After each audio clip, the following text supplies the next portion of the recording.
paintings that you're seeing on the screen are in fact illuminations from a manuscript called the Très Riches Heures, or Very Rich Hours.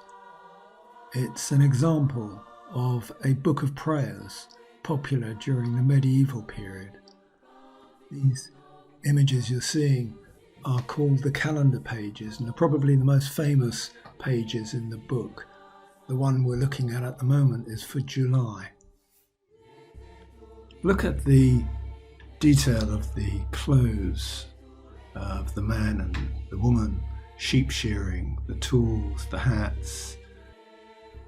And now in the June calendar page, look at the beautiful detail of these two ladies working in the fields. In nearly all the calendar pages, the Limbourg brothers have shown detail of the amazing buildings, chateaux, castles that belong to this very powerful man, the Duc de Berry.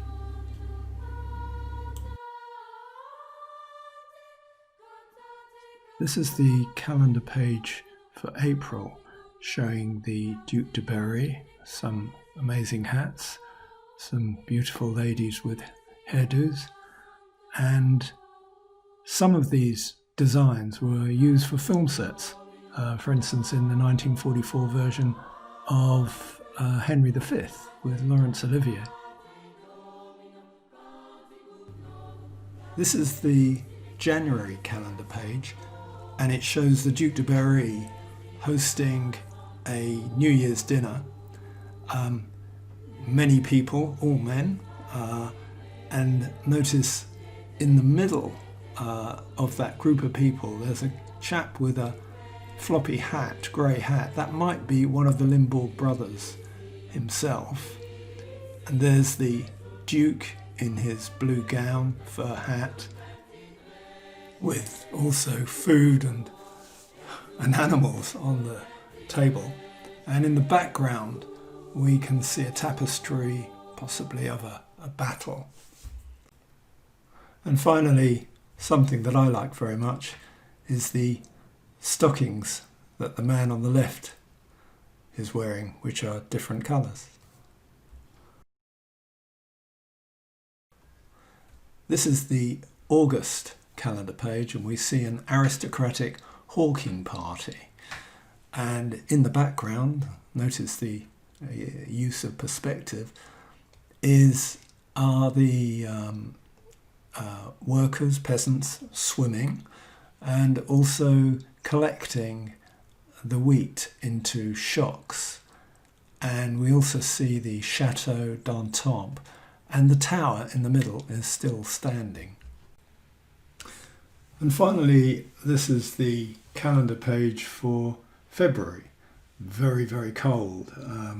This seems to be quite a prosperous farmhouse, and there's an interesting cutout of the farmhouse itself with two peasants who are warming themselves on a fire and showing their nether regions.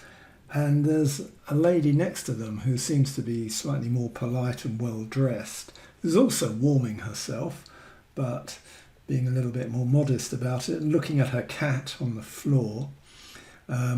We see a lady on the bottom right there. She's outside and very cold. You can see the breath coming out of her mouth. And nice fat sheep, doves and little beehives, and the smoke, of course, coming out of the chimney. So there's a lot of detail there. You will have noticed at the top of each calendar page, the Limbourg brothers incorporated the Zodiac to show the dates at which the page referred to. In this case, it's February, and we can see the sign for Aquarius, the water bearer, and Pisces, the fish. This refers to the days of February. In the middle is the sun being carried on a chariot, which refers to a Greek myth concerning the sun god.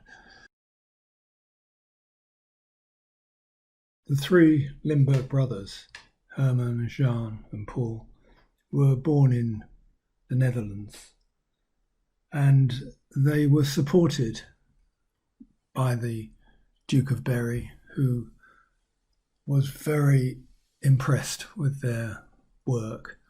And this is an example of the first form of patronage of the arts. These calendar pages describe a very harmonious, beautiful, but idealized land. But the descriptions of the clothes, of hairstyles, of tools, of the workers and the aristocrats is probably quite realistic. The Limbourg brothers themselves never finished the Très Riches. They died, we think, in a plague, probably 1416, as did the Duke of Berry.